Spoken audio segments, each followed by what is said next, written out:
And to my granddaughter Alexandra, the lawyer read from my grandfather's will, I leave my property in West Texas, all 500 acres. The reading room erupted in laughter. My Uncle James actually slapped his knee, tears forming in his eyes.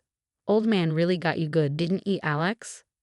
I sat quietly in my corner of the mahogany-paneled office, watching my family's amusement at what they considered the ultimate joke inheritance. The worthless desert land that my grandfather had bought decades ago for pennies an acre. At least you got something, my cousin Peter smirked. Even if it is just sand and rattlesnakes. My mother touched my arm sympathetically. Darling, maybe we can sell it. There must be someone who wants. Desert? More laughter. My family was enjoying this too much, the black sheep getting exactly what they thought she deserved. While my cousins received shares in the family investment firm and prime real estate in Manhattan. I got dirt in Texas. Please continue, Mr. Harrison, my Aunt Margaret said, wiping away tears of mirth. What else did Father leave? But I wasn't listening anymore. I was remembering the last conversation I'd had with my grandfather, just 2 weeks before he passed. Alex, he'd said, his voice weak, but his eyes sharp as ever, you're the only one who ever listened. The only one who asked questions. The others, he'd waved his hand dismissively. They only saw what was right in front of them. At the time, I thought you was rambling. Now, watching my family's casual dismissal of his worthless gift, I wondered if there had been more to his words. The next morning, I sat in my tiny Manhattan apartment, spreading out old maps and property documents across my kitchen table.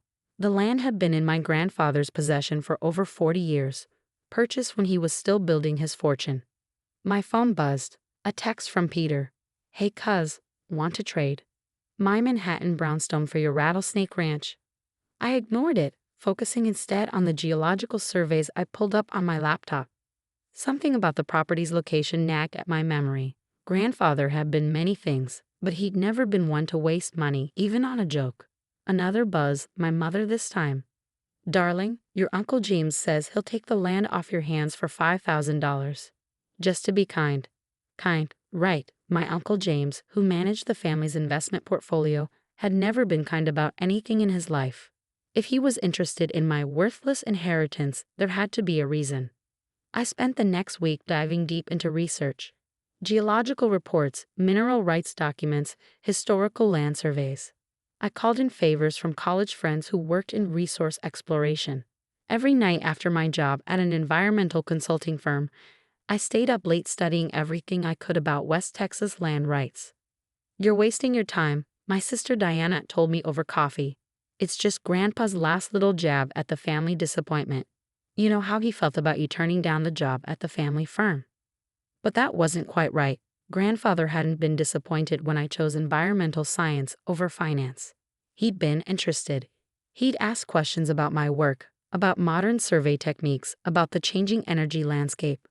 The world's changing, Alex, he'd said during one of our last conversations. The future isn't in pushing paper around Wall Street, it's in understanding what's under our feet. 2 weeks after the will reading, I took a flight to Texas. My family thought I was crazy. More texts poured in, lost your mind cuz. There's nothing out there but dust. Peter, darling, please be reasonable. Come home and we'll sort this out. Mom, $10,000 cash for the land. Final offer, Uncle James. The last one made me pause. Uncle James had doubled his offer. He'd never doubled anything in his life unless he thought there was profit in it. The land was exactly as advertised. 500 acres of seemingly empty desert stretching to the horizon. But as I walked the property with a local guide, something felt different. The rock formations, the subtle changes in elevation, the way the ground felt under our feet. Ma'am, the guide said, stopping to pick up a rock, you know anything about geology? I nodded. Environmental science major, specialized in resource management. He handed me the rock. Then you might be interested in this. I turned the sample over in my hands, my heart starting to race. The composition, the color, the weight, all of it pointing to one incredible possibility. That night, I made some calls. Within a week, a preliminary survey team was on site. 2 weeks later, I had the first test results in my hands. Oil, not just a little, but a massive deposit, made newly accessible by modern extraction techniques. The worthless desert land sat on top of what could be one of the largest new oil fields discovered in the last decade. My grandfather hadn't given me worthless land. He'd given me an empire in waiting. I kept everything quiet, working through shell companies and confidential contracts. I used my environmental background to ensure we could extract the resources sustainably, minimizing impact on the fragile desert ecosystem. 6 months passed. My family had mostly forgotten about their amusement at my inheritance, too busy with their own important business dealings to notice what I was building. The first hint that something was happening came when Uncle James spotted a consulting firm's report about new oil exploration in West Texas. He called me immediately. "Alex, about that land. I've been thinking, $50,000 seems fair. For worthless desert, I mean." I smiled into the phone. "No thank you, Uncle James. I think I'll hold on to it." "Don't be stubborn," he snapped. "You don't know anything about managing property. Let the family handle it." Family. They'd never considered me part of the real family business. I was just the cousin who studied rocks and trees instead of finance. "Actually," I said quietly, "I know exactly what I'm doing." The next day, I filed the final paperwork to create Desert Crown Energy. The preliminary valuation, based on confirmed oil reserves and extraction rights, was just over $300 million. My phone started buzzing again. "Alex, darling, let's have dinner. Talk about your little property. Mom, hey cuz, remember all the good times we had. About that land. Peter, this is family business. You need our expertise." Uncle James, I ignored them all. Instead, I focused on building something they'd never imagined possible, an energy company that combined profitable extraction with environmental responsibility. But the real shock was still to come, because what my family didn't know, what even the preliminary surveys hadn't revealed, was that the oil deposit was just the beginning. Under that worthless desert lay something even more valuable. My grandfather had known. That's why he bought the land all those years ago, waiting for the right person, someone who would look deeper, who would understand both the science and the business, to inherit it. As I sat in my new office, reviewing the latest geological reports, I thought about the family meeting scheduled for tomorrow. They still didn't know about Desert Crown Energy, still didn't know that their worthless joke inheritance was about to revolutionize the energy industry in Texas. I picked up an old photograph from my desk, my grandfather and me at my college graduation, and beaming with pride while the rest of the family looked on in confusion at my impractical degree choice. "You always did like to play the long game, didn't you, Grandpa?" I whispered to his smiling image. My assistant knocked softly. "Ms. Bennett? The investment bankers are here for the IPO meeting." I stood up, straightening my suit. Time to show my family exactly what their black sheep had built in the desert. Sometimes the best revenge isn't proving people wrong.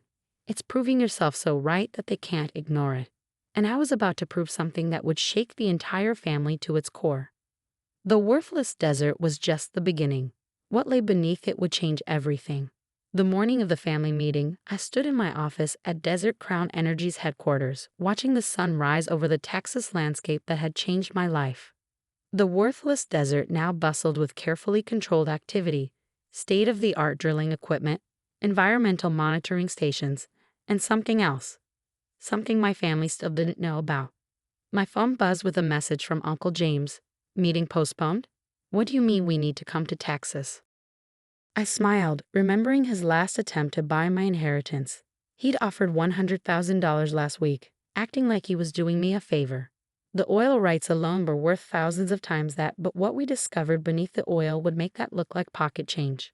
My assistant Sarah knocked softly. "Ms. Bennett, your grandfather's old files have been digitized as requested." I nodded, thinking about the encrypted USB drive I found hidden in my grandfather's desk after his death. The one containing 40 years of private geological surveys, mineral analysis, and one word that had made my heart stop when I first read it: lithium. The oil had just been the beginning, a valuable smokescreen for something far more precious. Beneath the oil deposits lay one of the largest lithium reserves ever discovered in North America. In an age of electric vehicles and renewable energy storage, it was worth billions. My grandfather had known. He'd spent decades quietly buying up mineral rights, conducting secret surveys, waiting for the right moment, and the right here, to develop it properly. "The family's jets are landing," Sarah reported. All of them insisted on bringing their own lawyers. Of course they did. They still thought this was about oil rights, still thought they could strong-arm their way into controlling my little desert project. I straightened my custom-made suit, worth more than Uncle James' last insulting offer, and headed to the conference room. Through the floor-to-ceiling windows, I could see 3 private jets taxiing to a stop at our private airfield. One by one, they filed in. Uncle James in his Wall Street power suit, already rehearsing his takeover speech. Cousin Peter trying to look important in designer Italian wool that was completely wrong for Texas heat. My mother, elegant as always but clearly uncomfortable outside her Manhattan comfort zone. Various aunts, uncles, and cousins, all wearing expressions that mixed condescension with poorly hidden greed. "Alex, darling," my mother started, "what is all this drama about? Why couldn't we meet at the family office like civilized people?" "Because," I said calmly, "I wanted you to see exactly what you've been trying to buy for pennies." I pressed a button, and the conference room's smart glass windows cleared, revealing the full scope of Desert Crown Energy's operations. State-of-the-art drilling equipment stretched across the horizon, but more importantly, specialized lithium extraction facilities were being constructed behind them. Uncle James's face went pale. "What? What is all this?" "This," I gestured to the vista before us, "is what grandfather left me. Not worthless desert, but the future of energy in America." I clicked a remote, and screens around the room lit up with geological surveys, mineral rights documents, and financial projections.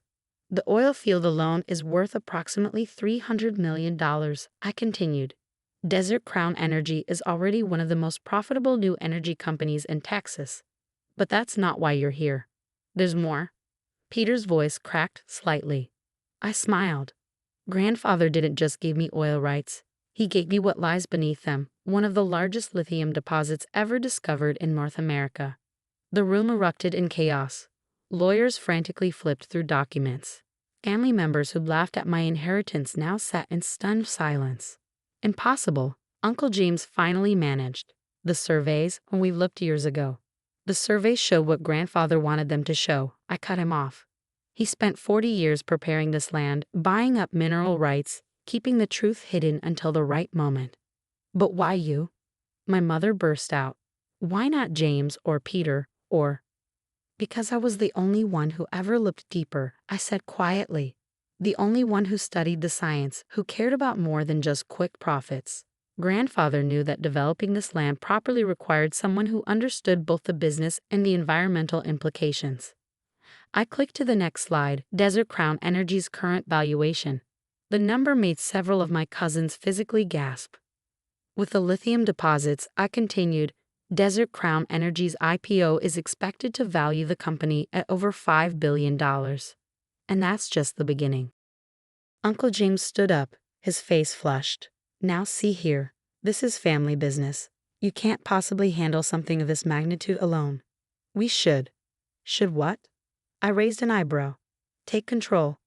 Like you tried to do by offering me pennies for my inheritance. This isn't family business, Uncle James. This is my business." "We could contest the will," one of the lawyers suggested weakly.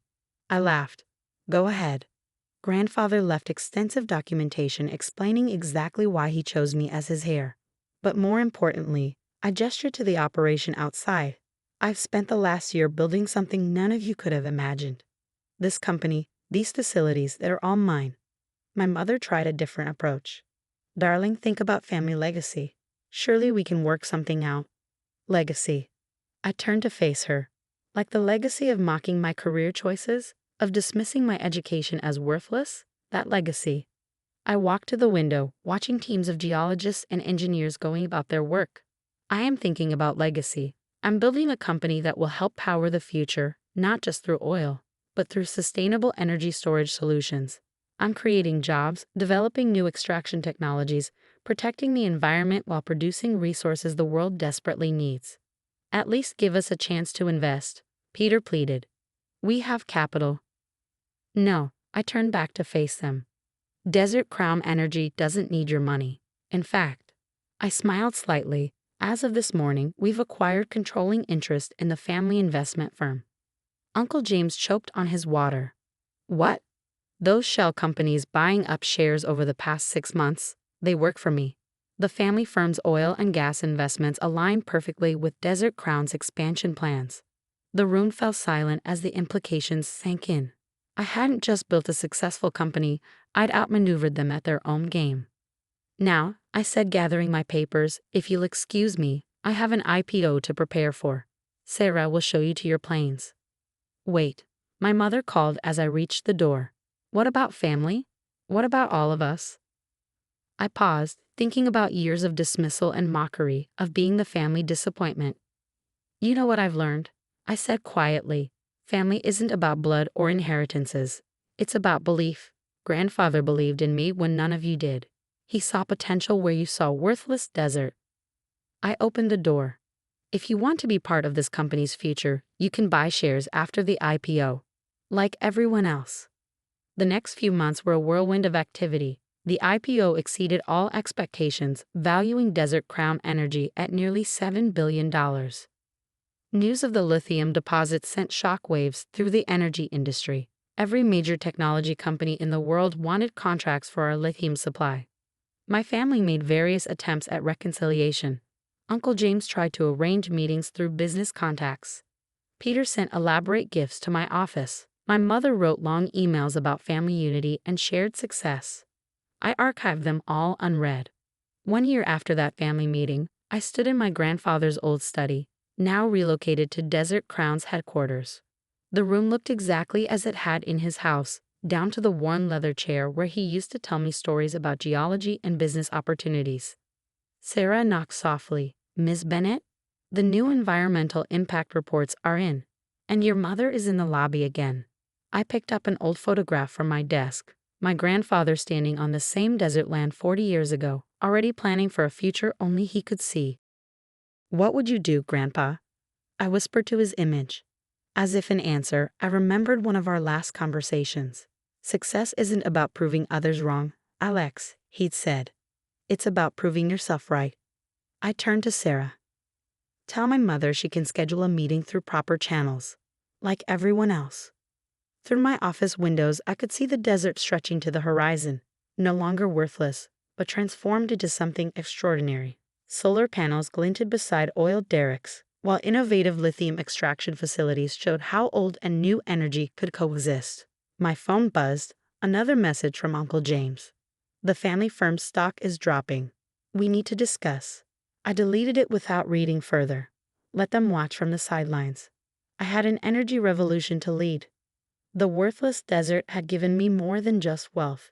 It had given me the chance to prove that success comes in many forms, that the future belongs to those who can see beyond the surface, and that sometimes the best revenge is building something so magnificent that those who doubted you can't ignore it. I sat down at my grandfather's old desk, reviewing plans for our newest innovation, a breakthrough in sustainable lithium extraction that would revolutionize the entire industry.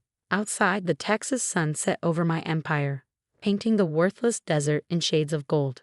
Sometimes the greatest legacies aren't the ones we inherit, but the ones we build ourselves. And I was just getting started.